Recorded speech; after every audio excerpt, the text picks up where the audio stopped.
contarle un poco de este mundo de DeFi, finanzas descentralizadas, qué es, cómo funciona, cuáles son los riesgos. ¿Cómo fue ese camino inicial de entender, empezar a explorar? Meter los pies en el barro, partir probando con un monto más pequeño, una billetera destinada a probar cosas nuevas, que creo que es una muy buena estrategia en este ecosistema porque hay muchos riesgos. Claro, seguimos en un mercado alcista, hay un cambio de tendencia. Sí, buen punto. Con Bitcoin es como llegar, comprar y ya. Pero hoy día con el mundo DeFi te permite hacer productivo esos activos digitales, ¿no? Una vez que conocen y tienen acceso a Bitcoin, Ethereum, empieza el bichito de por qué JP Morgan, BlackRock, incluso Bank of America están empujando esta tecnología. Yo puedo ir a pedir un préstamo, dejando como garantía o colateral un activo como Bitcoin. Contra esa garantía pido un préstamo. Aprenda esto y que no solo aprenda, sino que también entre para que empiece de a poco a conocer cómo funciona este mundo de activos digitales.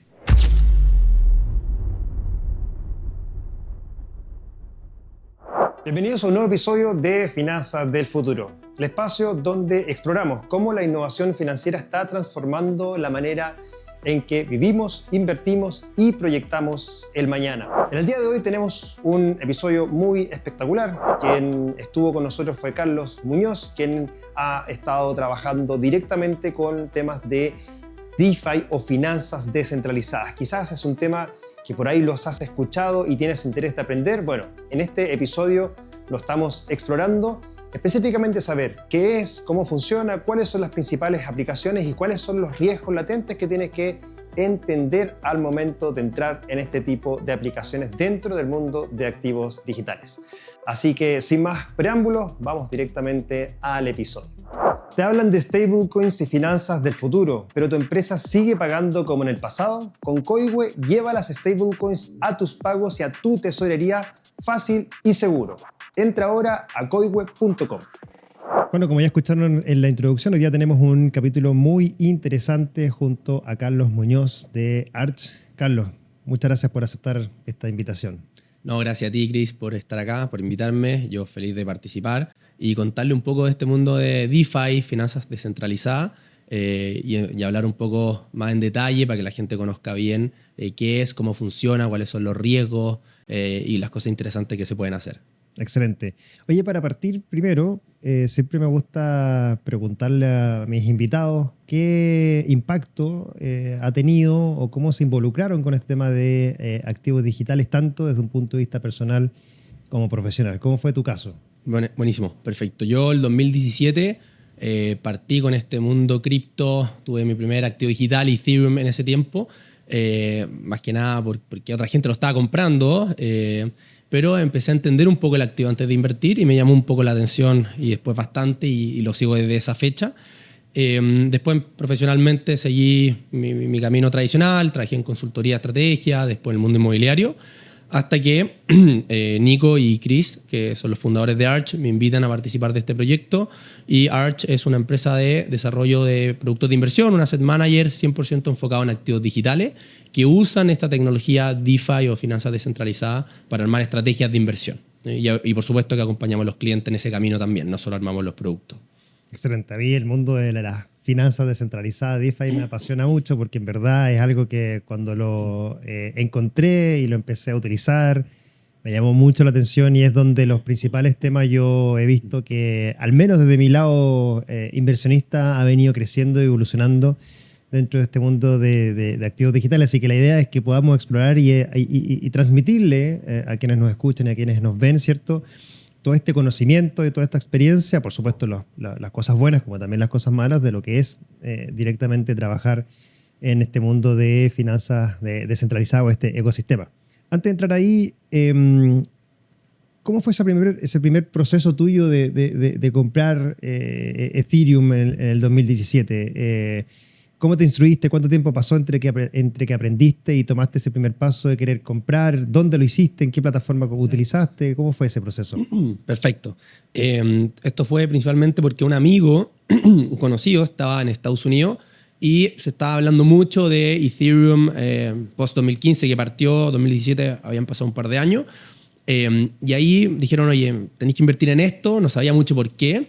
Vi gente que invertía, entonces lo que hice fue poner una fichita sin saber mucho en ese minuto en Orionex, que es un exchange bien conocido en Chile, que te permite comprar y vender estos activos.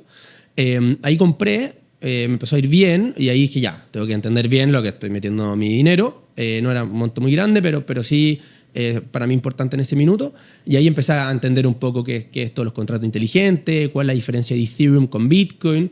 Y me hizo bastante sentido el ecosistema de Ethereum en general. Y ahí ya me metí un poco más en detalle en este activo y después hice una ganancia y después dejé de invertir porque estaba recién partiendo a trabajar, entonces no había mucho dinero en ese minuto, pero me sirvió mucho para aprender y seguirlo después una vez que aprendí cómo funciona y cuál es el valor que tiene, seguirlo en el tiempo y después trabajar en Arch, entrar a este trabajo y llevo más de 3 años en esta empresa. Perfecto. O sea, entre que compraste en el 2017, tuviste una pequeña ganancia, seguiste en el mundo profesional en otros temas ligados de inversiones. ¿En ese momento no seguiste invirtiendo o igual seguiste invirtiendo poco o nada hasta entrar a Arch? Sí. Ahí me salí por un tiempo y me metí mucho al mundo inmobiliario. Mi primer trabajo ahorré y mi inversión iban al mundo inmobiliario principalmente. Después me fui a trabajar al mundo inmobiliario y después cuando volví a Arch volví a entrar ahí más fuerte en el mundo cripto, pero en términos de conocimiento, saber cómo iba el mercado, sí lo seguía, más allá de tener la inversión durante ese tiempo. Así que bien. Perfecto. Ahora, entrando en este mundo de las finanzas descentralizadas, como queramos llamarlo, como tecnicismo esto de DeFi y finanzas descentralizadas, porque la gente quizás dice que es esto de descentralización, ¿no? ¿Qué podemos, como en sencillo, decir a las personas cuando hablamos de este concepto tan técnico que es decir DeFi, finanzas descentralizadas? Sí, buenísimo. Sí, es bien complejo porque es una palabra que no todos conocen, pero creo que lo más fácil es partir desde más atrás, desde la base tecnológica de Bitcoin y de los criptoactivos en general, que es la famosa blockchain, que yo siempre lo explico como una base de datos en donde yo puedo ver esa base de datos y verificar transacciones y revisarla. ¿Cómo se sostiene esa base de datos? Bueno, hay validadores, y podemos hablar de los mineros, staking, que es un poco más largo, pero en resumen una base de datos que te permite hacer operaciones. En el caso de Ethereum, te permite hacer transacciones un poco más complejas debido a que hay un concepto que son los contratos inteligentes. Y básicamente en simple un contrato digital que se traduce en un código de programación. Y yo puedo definir ciertas reglas, ¿ya? En este ecosistema de Ethereum, bueno, hay otros paralelos, pero Ethereum es el más importante hoy día. ¿Y cuáles son esas reglas o esos parámetros que yo puedo definir? Cosas muy simples, como por ejemplo, con mi billetera digital, interactuar con un contrato A y el contrato A me dice, voy a transferir mensualmente a Chris, no sé, $10 y voy a firmar esa transacción y queda como una transferencia programada, por ejemplo. Eso sería un caso de uso muy simple que permite estos contratos inteligentes. Luego vienen cosas un poco más elaboradas y se empieza a abrir el mundo de estas finanzas descentralizadas, que es, por ejemplo, yo puedo ir a pedir un préstamo dejando como garantía o colateral un activo como Bitcoin, por ejemplo, y contra esa garantía pido un préstamo. Eso es un ejemplo. Otro ejemplo puede ser, voy a proveer liquidez a un mercado. Y todos esos conceptos, esos casos de uso bien simples, básicamente son financieros, que en vez de hacerlo en el banco, pedir un préstamo o proveer liquidez en un depósito a plazo, etc., lo estoy haciendo a través de este ecosistema de Ethereum. ¿Por qué es descentralizado? Porque esta base de datos, esta blockchain, no hay un ente controlador. Son miles de nodos o personas o procesamiento computacional o capital, incluso en el caso de Ethereum, que se encargan de validar y verificar esa red. Entonces, finanzas por los casos de uso y descentralizado por este concepto de tecnológicamente cómo funciona esta blockchain. Perfecto. O sea, lo que tenemos que entender aquí es que cuando hablamos de finanzas descentralizadas, finalmente es una aplicación financiera que al estar dentro de lo que es este mundo de blockchain, mediante los contratos inteligentes, ¿cierto?, permite entonces crear un sistema en el cual cualquier persona que tenga una billetera y activos digitales puede acceder directamente a estas aplicaciones financieras que me permiten depositar un activo digital para poder tener un rendimiento, poder usarlo como colateral para pedir un préstamo, proveer liquidez a mercados para que otros inversionistas también puedan operar y comprar y vender un activo determinado. Y ahí es donde se empieza a crear todo este sistema de aplicaciones relacionadas con finanzas, con el concepto descentralizado, porque se basan en este mundo blockchain que es descentralizado. Ahí el principal plataforma o red ha sido Ethereum, que es, como tú mencionaste, ¿cierto?, la que te llamó la atención, la que tú partiste y entendiste este concepto de los contratos inteligentes, y esto te dio pie como también a empezar a explorar estas aplicaciones de finanzas descentralizadas. ¿Cómo fue ese camino inicial de entender, empezar a explorar? ¿Cuáles fueron quizás las primeras aplicaciones que tú utilizaste al momento de entrar en este mundo de DeFi? Perfecto, sí. Lo primero, yo creo que meter los pies en el barro, partir probando con un monto más pequeño. Y eso fue lo que hice, una billetera destinada a probar cosas nuevas, que creo que es una muy buena estrategia en este ecosistema porque hay mucho riesgo, que vamos a hablar más adelante.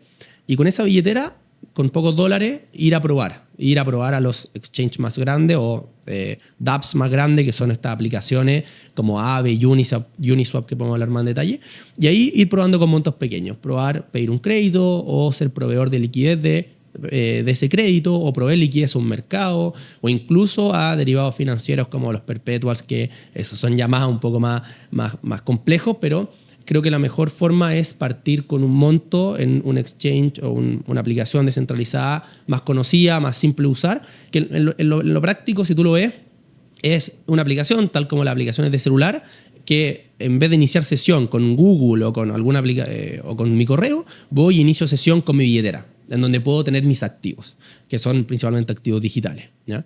Pero creo que eso es lo primero, lanzarse y ir probando, entendiendo siempre. Y una vez que uno ya va, se forma esta bola de nieve que uno empieza a entender, empieza a saber los riesgos, y ahí uno puede empezar a operar de manera más natural, conociendo los riesgos y también yendo a buscar lo que uno busca, que generalmente son operaciones financieras para obtener rentabilidad o hacer activos productivos.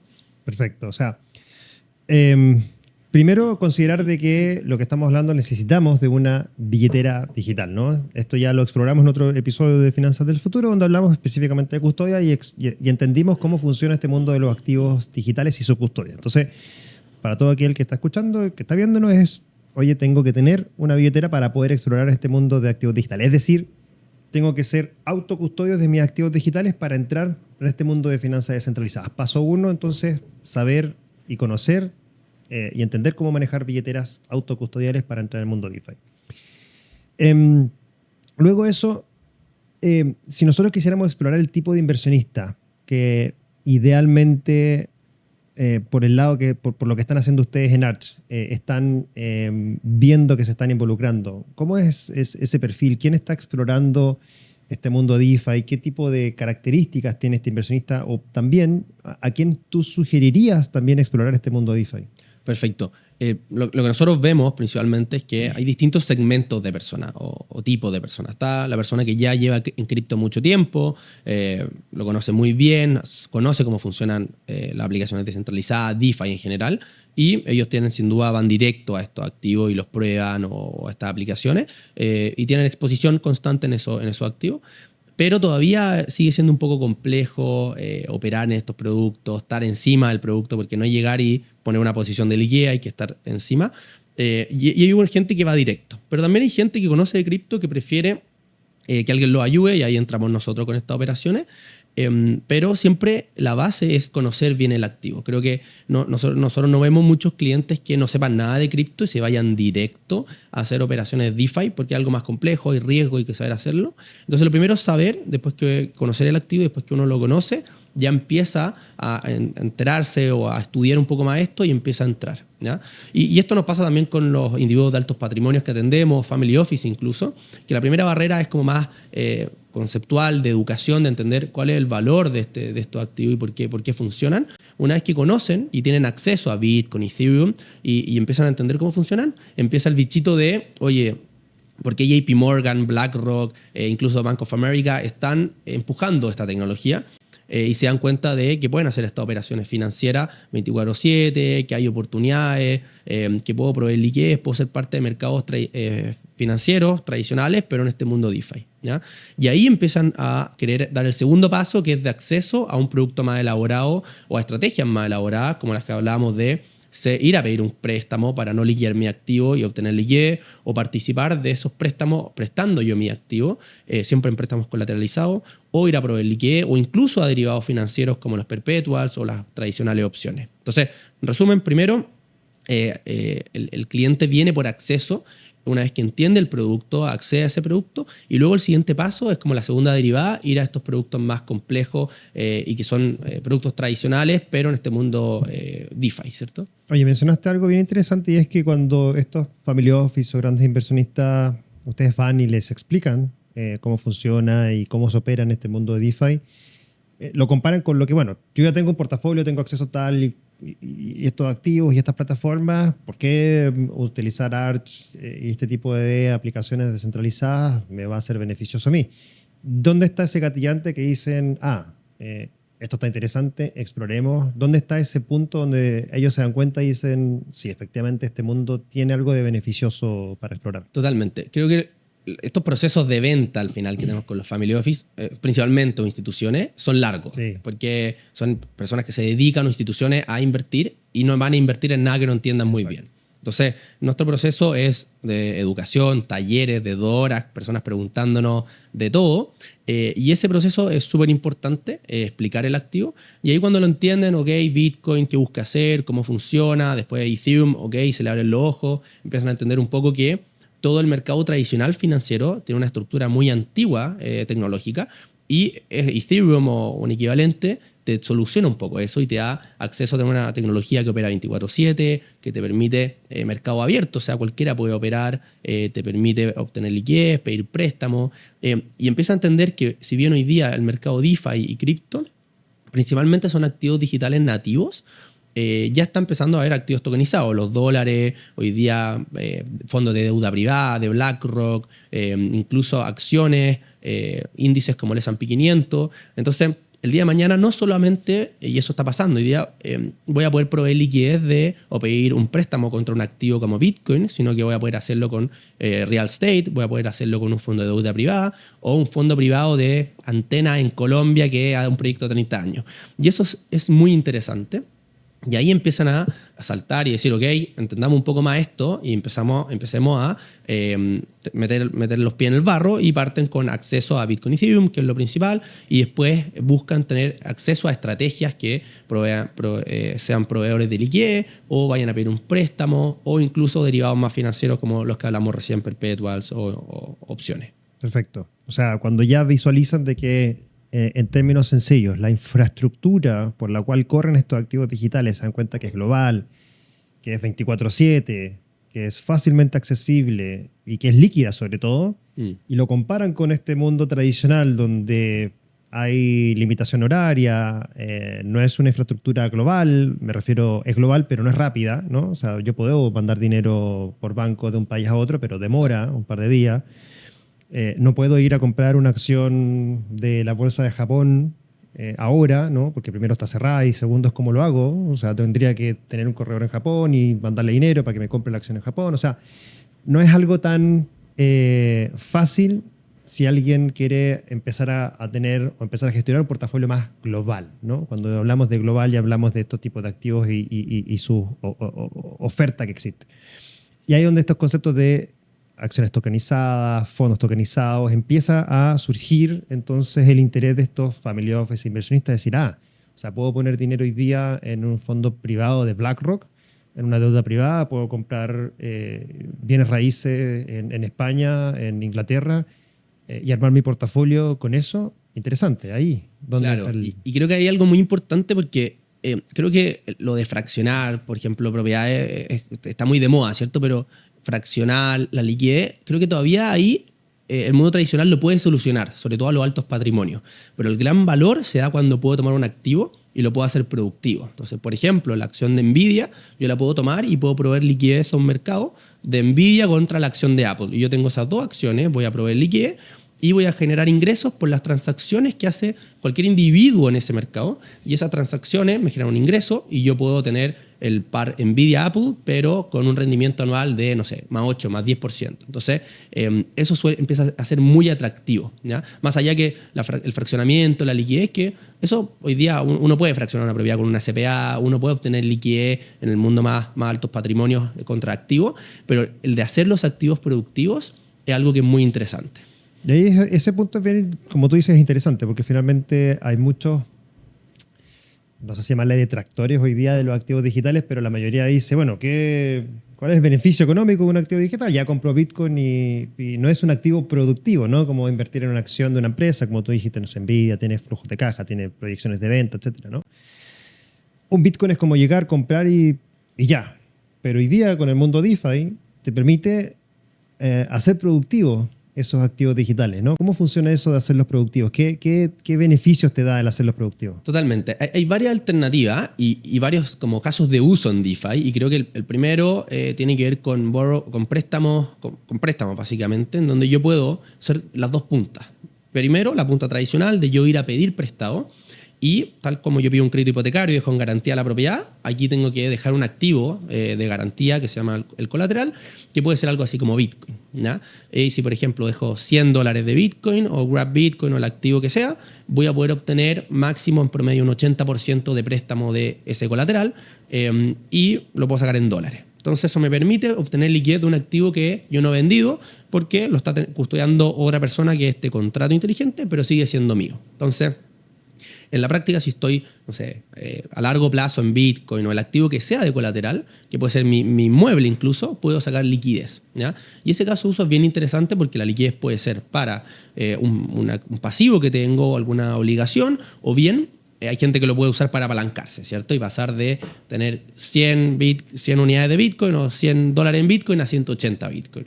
Obviamente hay una tasa de interés por ese préstamo, pero la expectativa de la persona que hace esa estrategia busca que Bitcoin crezca más que eso. Entonces, en resumen, puedo ir por la punta de pedir liquidez, pedir un préstamo contra un activo, ¿ya? Eso lo puedo hacer un domingo en la mañana, puedo liquidar la inversión el domingo en la tarde. Que puede hacerlo en cualquier minuto. Es increíble. Sí. Y eso es un caso de uso. Y luego viene la otra punta, que es quién presta esos dólares o el activo que están pidiendo prestado. Y yo también puedo, como usuario, prestar ese dinero. Y puedo ir a una pool o una piscina, dejar dólares si quiero, y esos dólares alguien lo va a pedir prestado contra una garantía, y está este contrato inteligente que es un código de programación que se encarga de eso, y yo puedo generar, no sé, 3% sobre dólares, teniendo dólares y dejándolo disponibles para que alguien pida un préstamo colateralizado.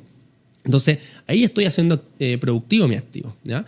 Y eso lo puedo hacer con dólares, con Bitcoin. El día de mañana lo voy a poder hacer con el mundo inmobiliario, con fondos de deuda privada de BlackRock. Hoy día, entre paréntesis, BlackRock, KKR, Apollo ya tienen tokenizados sus fondos, ¿ya? Y ese mundo está empezando a crecer mucho. Y ese mundo es muy interesante porque creo que ahí está realmente el valor para que haya una adopción bien masiva.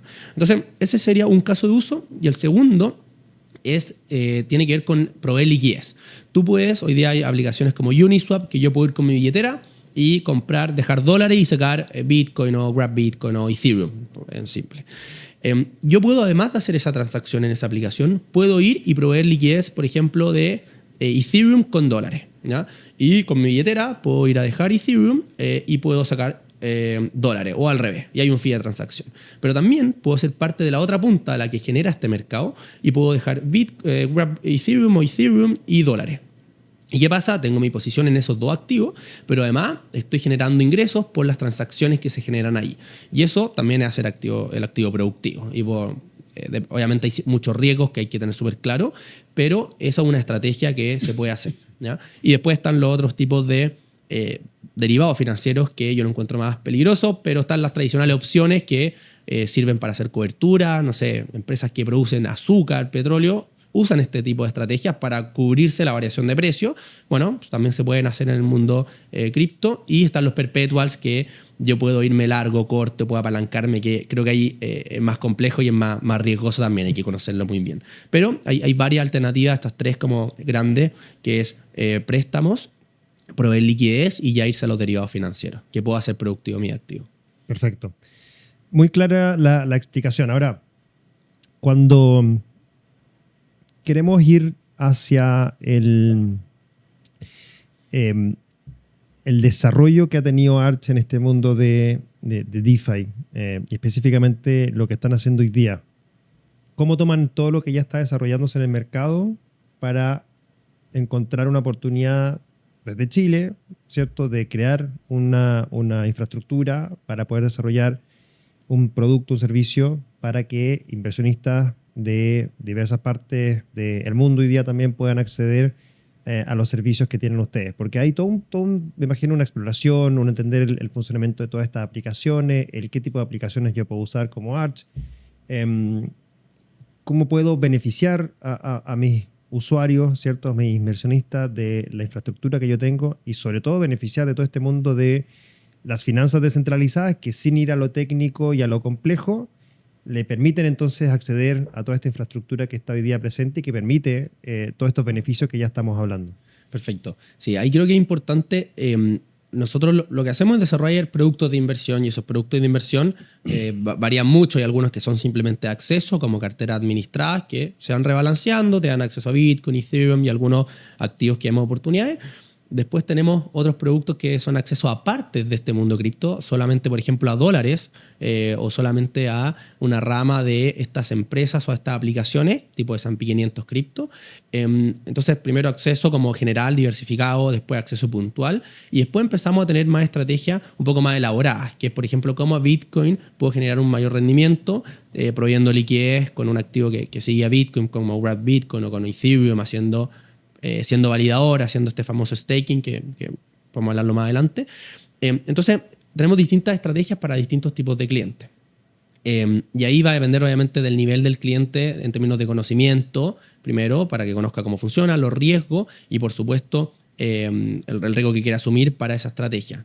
Eso es lo primero, como tenemos distintas estrategias. Ahora, ¿cómo armamos esas estrategias? Esas estrategias nosotros lo que armamos son tipo fondos, productos que son tokenizados, que el token sigue o tiene como subyacente el activo. Por ejemplo, si es una cartera administrada que tiene Wrapped Bitcoin y Wrapped Ethereum, 50 y 50 supongamos, que no es el caso, pero para hacerlo simple, el token, que es algo así como una cuota de un fondo, tú lo puedes tener en tu billetera y para que se cree esa cuota, tú la puedes crear directo con el contrato inteligente, pero para que se cree tiene que comprar esos activos subyacentes. Y eso asegura que el cliente pueda verificar sus activos 24/7 y eso es súper valioso en términos de seguridad. Pueden ver nuestra gestión, que los activos están ahí 24/7.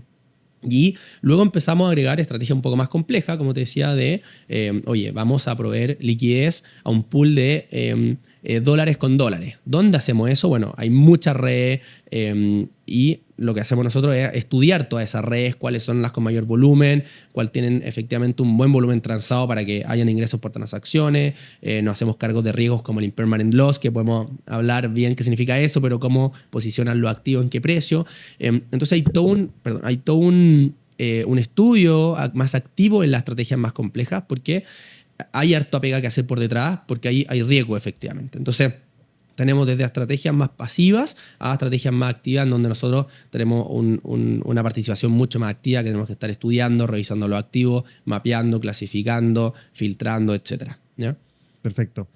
Ahora vimos la parte como, llamémoslo así, positiva o algo bien, hemos explorado las cosas buenas de este mundo de DeFi, ¿no? Ahora, ¿cuáles son los principales riesgos? ¿Dónde están los temas que desde tu punto de vista también le explican y le enseñan quizás en estos talleres a sus clientes dónde hay que tener considerado este riesgo y cuál es la exposición que tengo a ese riesgo de que efectivamente se pueda cumplir o no?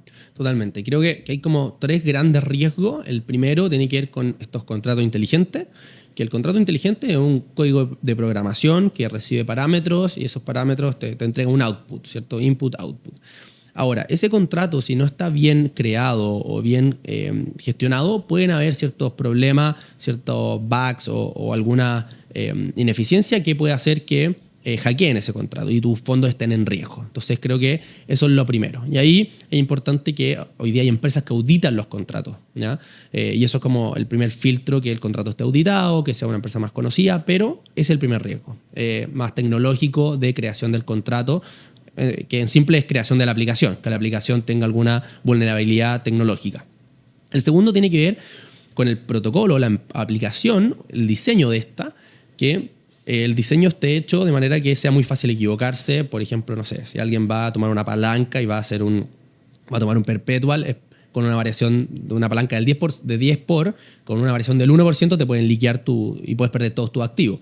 Entonces, hay otro riesgo que es como el diseño del protocolo, que como es abierto, alguien que no conoce bien va a correr un riesgo sin duda de equivocarse y esa equivocación no es perder una foto en Instagram, es perder tus activos, porque te puedan liquear, etc. Entonces, ese es el segundo. Y el tercero, que creo que el más clásico, tiene que ver con también la educación de la persona, que es el usuario se equivoca. El usuario con su billetera va, se conecta a, supongamos que la aplicación se llama ave.app, y se conecta a ave con otra e.app y básicamente firma algo que no corresponde y le da acceso a esa aplicación para sacar tus fondos.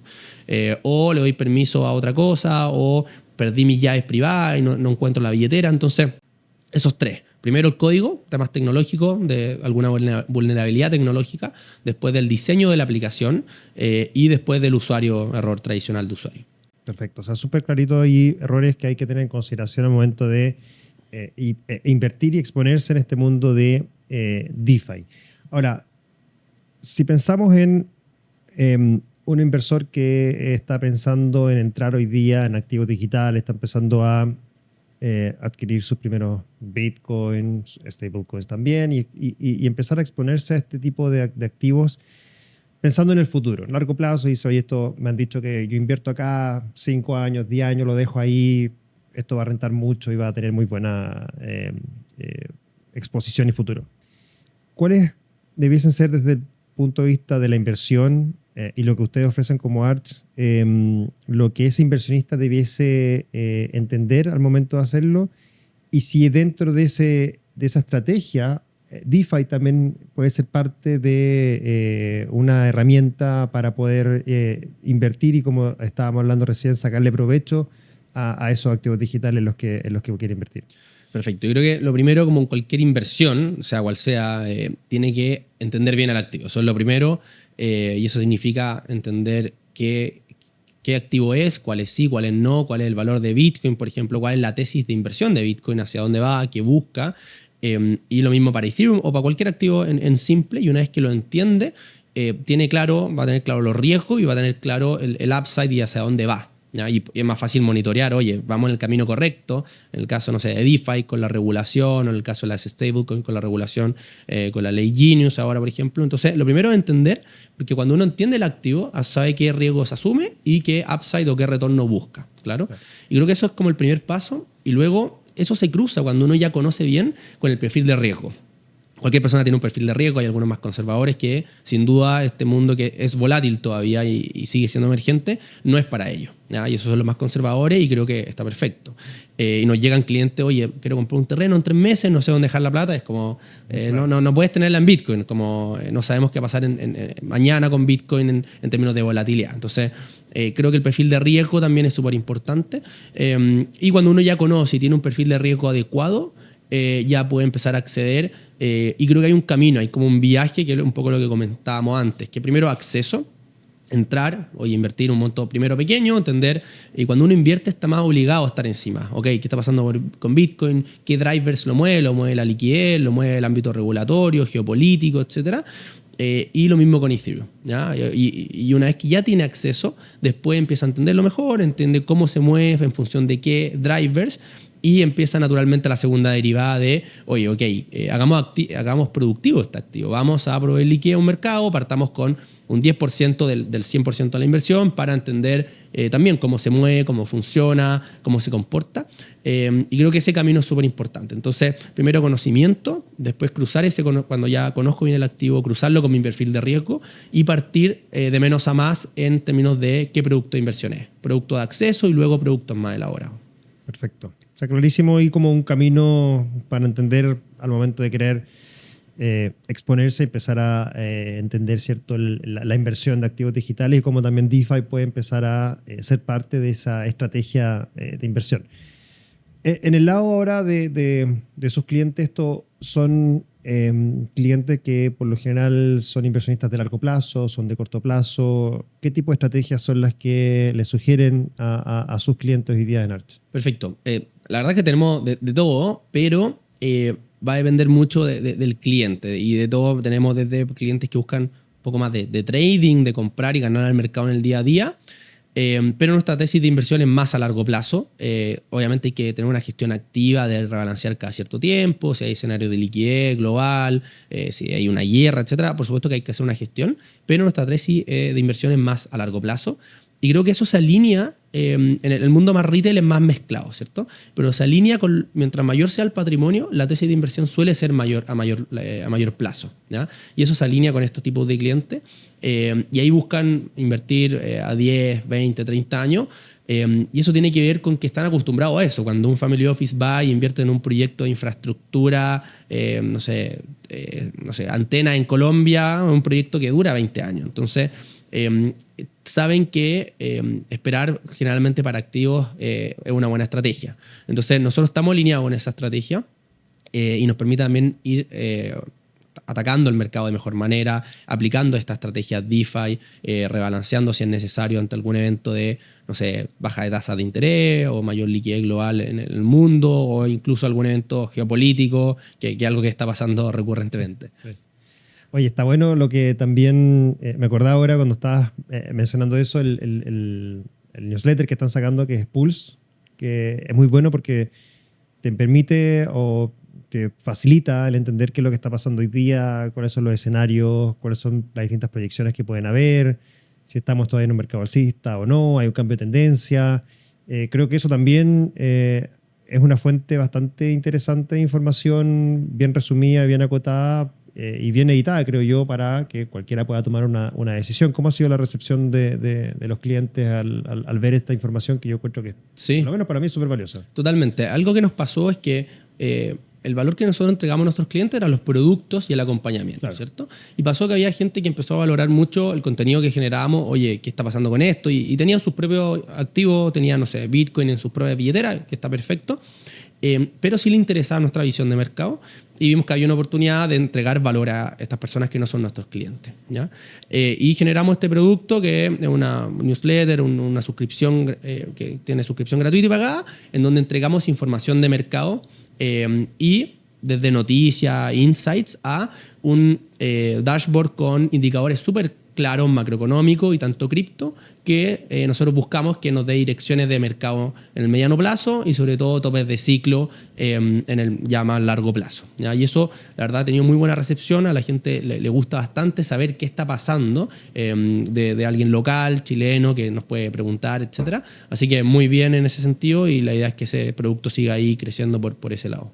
¿Y cuál es tu percepción del mercado? Tu percepción personal y de experiencia y estos análisis que estás viendo y viviendo en el día a día. ¿Seguimos en un mercado alcista? ¿No seguimos en un mercado alcista? ¿Hay un cambio de tendencia? Sí, buen punto. Bueno, primero yo creo que hay que como subirse en el helicóptero un poco y mirar que las cosas que pasan. Uno ve cripto Twitter y están pasando cosas extraordinarias, que hace 2 años hubiésemos dicho, oye, esto es fantástico, la ley Genius de Estados Unidos a favor de todo este movimiento de los dólares digitales, esos stablecoins, ahora la Clarity Act, o la ley Clarity, que busca darle espacio a todo este mundo cripto de finanzas descentralizadas, los tokens de protocolo, que son algo así como acciones de esta empresa, y eso está moviéndose muy bien. Eso por un lado. Por otro lado, el año pasado, bueno, 2024 más bien, salieron los ETF, básicamente el espaldarazo del mundo tradicional, y eso también ha sido una muy buena noticia.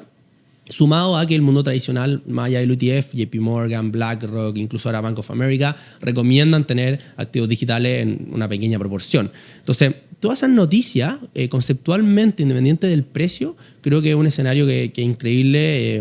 Hace 2 años cualquiera de nosotros hubiese firmado tener eso, hace 2 años un poco más. Eso en términos generales. Y en términos en el corto plazo, es difícil hacer especulaciones, puede mañana pasar no sé, una guerra o algo, entonces nosotros nos movemos más en el mediano o largo plazo, y sí creemos que estamos más en una corrección que en un ciclo que haya terminado. ¿Por qué? Porque los ciclos generalmente se movían en su inicio, principalmente por el halving de Bitcoin, pero nos hemos dado cuenta en el tiempo que las variables que mueven esos ciclos son otras, y cada vez son más importantes esas otras. La liquidez global, no sé, que los ciclos electorales en Estados Unidos, ámbito regulatorio, incluso cosas malas que pasan en cripto que hacen que el ciclo vaya terminando. Y partió siendo muy importante el halving, y hoy día cada vez baja la importancia y sube la importancia de estas otras palancas. Y creo que esas palancas que te mencionaba al principio están muy positivas.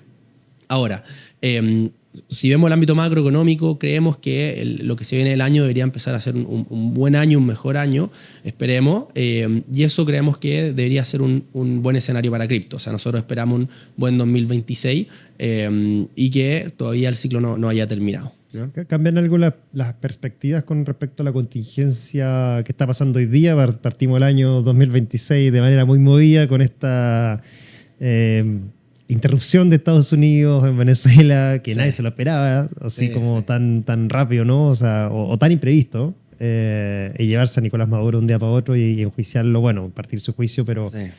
¿Cambian eso el escenario geopolítico con lo que está pasando? Porque obviamente hay que empezar a hacer el doble clic, ¿no? ¿Qué fue esta decisión? ¿Cuáles son las implicancias? Sabemos que está el tema del petróleo.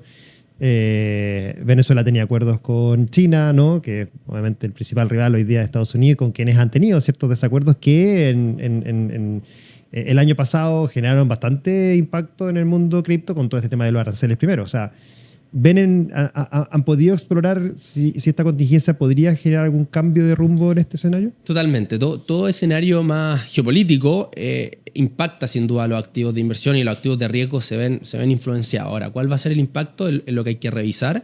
Hay que pensar que antes de esto nosotros había una perspectiva de que Estados Unidos siguiera bajando las tasas, empezara con una liquidez mayor y eso sin duda le hace muy bien a los activos de riesgo como a cripto. Y ahora hay que ver qué va a pasar con esto. Yo creo que es un proceso más largo que corto, que está partiendo en Venezuela. No creo que sea muy fácil este proceso. Así que hay que ver qué pasa con eso. Nosotros tendemos a ser más positivos en general, así que esperemos que sea un proceso más amigable. Y en ese sentido deberíamos, si la liquidez acompaña, seguir en un escenario positivo, pero súper atento a este escenario geopolítico porque cualquier variación media peligrosa va a impactar sin duda en los activos de riesgo. Así que estamos muy atentos a eso, pero seguimos esperando que se venga un buen 2026, sobre todo la primera mitad. Respecto de la liquidez y el rally que tuvieron y que siguen teniendo los metales desde el segundo semestre del 2025, que hemos visto máximos históricos del oro. Bueno, el oro ha tenido todo el año 2025 fue un rally constante, pero la plata empezó también a tener su propio rally muy acompañado y muy exponencial en los últimos meses del 2025. Me hace pensar que la liquidez que se está produciendo, que se ha producido, se ha ido 100% a los metales y quizás no tanto a activos riesgosos como cripto.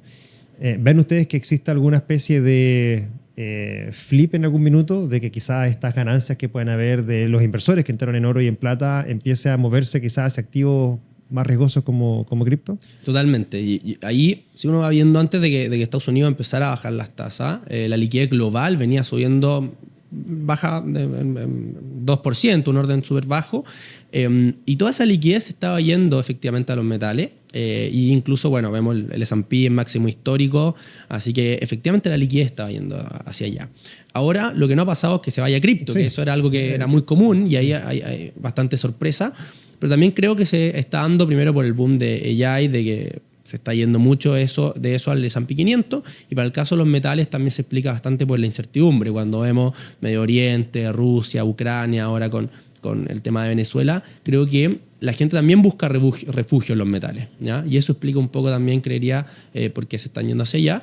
Pero sin duda creemos que cuando debe haber un movimiento de esos activos más de refugio a los activos cripto, cuando empiezan a hacer ganancias. Entonces, nosotros creemos que eso es algo que sí debería pasar, y ahora que Estados Unidos esperamos que siga bajando las tasas de interés, esa liquidez va a ser mayor aún y tenemos que ver qué pasa. Nosotros creemos que va a impactar de manera positiva a los activos digitales principalmente. Perfecto. O sea, desde un punto de vista de análisis y expectativas de este 2026, sin que sea una recomendación de inversión y que cada uno haga su propia investigación, como se tiene que hacer, y el disclaimer respectivo, sí sugeriría mantener todavía quizá un poquito de riesgo en el portafolio, o sea, asumir un poquito más, seguir invirtiendo en Bitcoin y activos digitales, pensando de que este 2026 debiese ser mejor que el año pasado. Claro, y también hay un tema de adopción, porque hasta hoy día la adopción institucional está partiendo recién. El ETF está recién en un comienzo, entonces creo que eso también está avanzando. Hoy día en la mañana leía que Morgan Stanley va a empezar a ofrecer estos activos.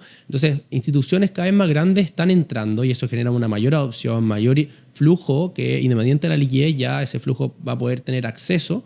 Y lo mismo con el mundo de DeFi, cuando veamos que el mundo inmobiliario va a poder proveer liquidez, o BlackRock, que hoy día está haciendo una prueba de concepto con sus fondos de deuda privada o de Treasury Funds, empiecen a entrar de manera más fuerte. Eso genera más uso en las redes, mayor valorización y por ende de los activos como Ethereum.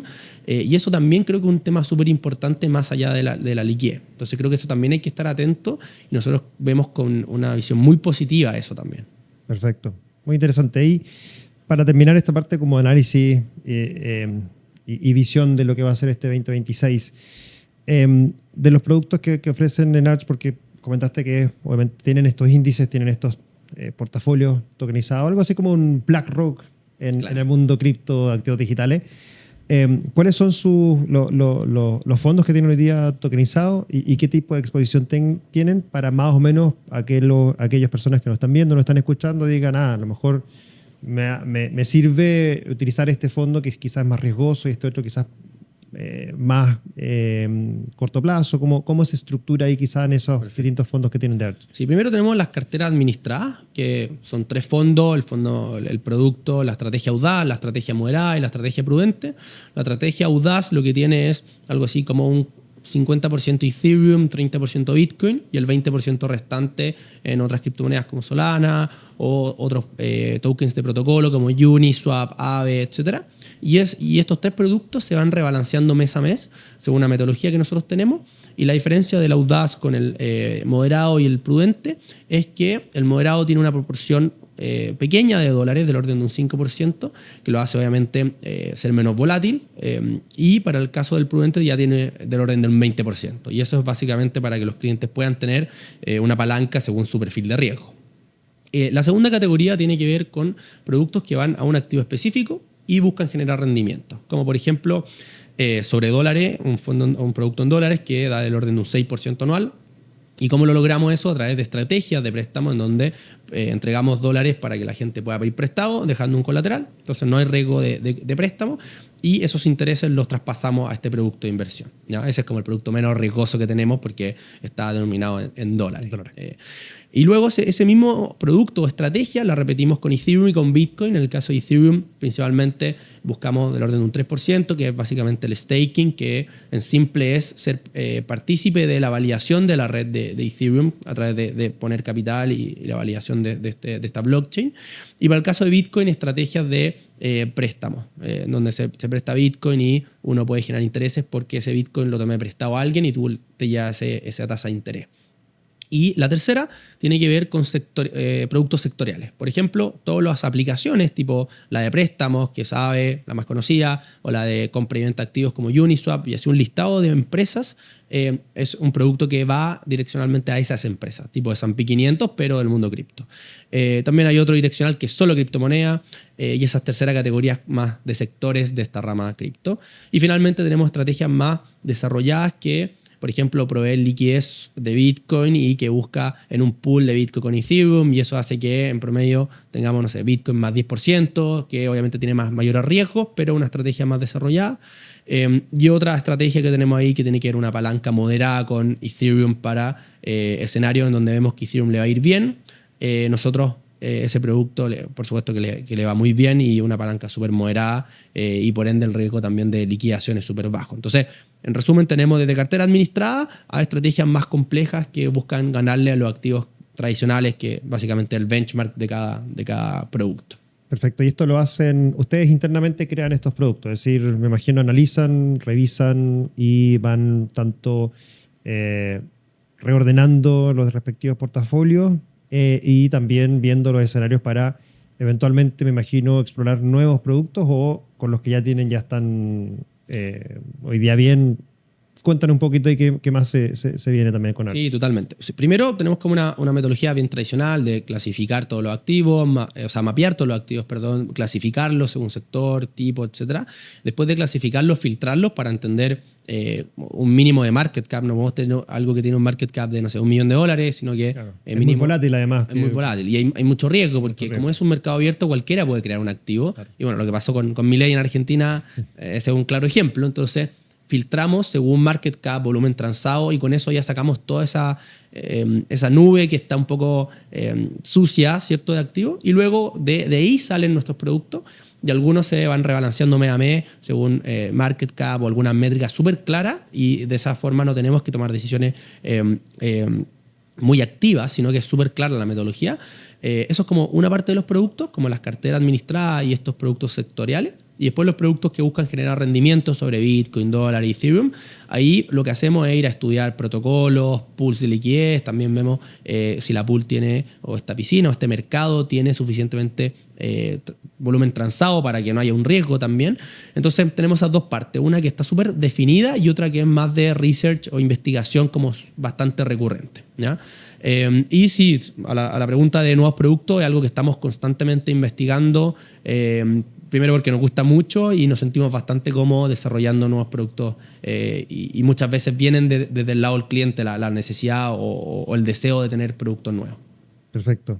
Oye, excelente. Creo que hemos abordado, al menos desde mi punto de vista, todo lo que tenía escrito y pensado para este episodio, así que te agradezco mucho, Carlos. Quizás hay algo más que te gustaría añadir, algo que quizás no hemos conversado, que desde tu lado quieras compartir también. Sí, bueno, difícil en poco tiempo abordar todos estos temas.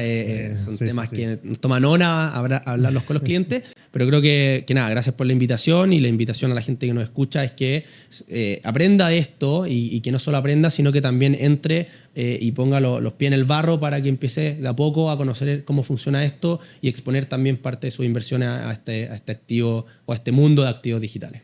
Perfecto. Oye, genial. Y bueno, agradecer a Carlos por este espacio. Aprendimos de la definición de lo que son las finanzas descentralizadas, cómo funciona en este mundo de blockchain, de aplicaciones, los distintos tipos de aplicaciones que te permiten entonces acceder a lo que es DeFi, y por supuesto algunas recomendaciones, sugerencias y cosas que tienes que ir explorando para poder empezar a utilizar este tipo de herramientas o aplicaciones al momento de invertir.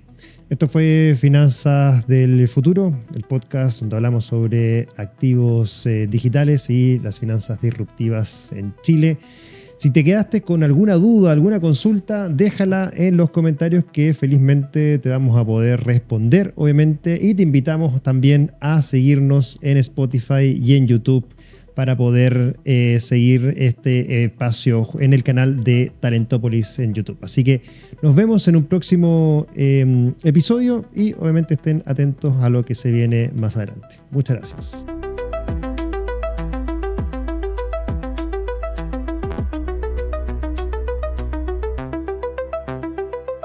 Acabas de escuchar sobre las finanzas del futuro. Coigüe las hace realidad. Pagos y tesorería con stablecoins para empresas de hoy.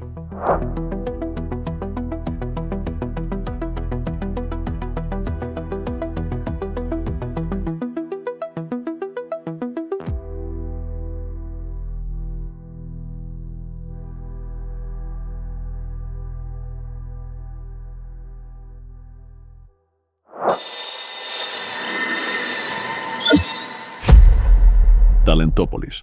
El futuro del trabajo es hoy.